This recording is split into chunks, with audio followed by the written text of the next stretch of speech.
how to know if your crystal needs to be sharpened or repaired. You know, over time, you know, as crystals are used a lot, sometimes, you know, there can be like tiny little chips on the tip, or sometimes like this straight out, just, you know, break on the tip. And usually it's caused because the crystals get contaminated and it has to release somewhere.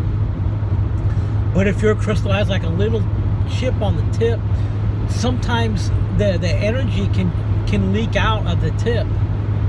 Like the dirty energy can leak out, and then also like when you're projecting energy, it can leak out the tip. And the way to really examine it is like you have to hold the crystal up like into sunlight or like into a light, and you rotate it and you look and you see at the tip if it's got any type of, you know, chips on it.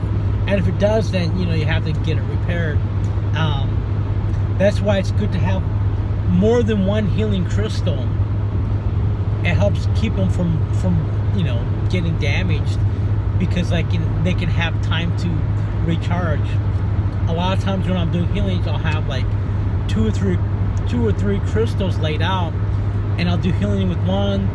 You know, I rinse it off with running water, and then I just put it down, and then I pick up the next one. And you know, I have like the ohm there on a plane on them to help keep them clean. But keep your crystals clean; it'll help them keep them sharp. Have a good day. PranicLifestyle.com. Bye.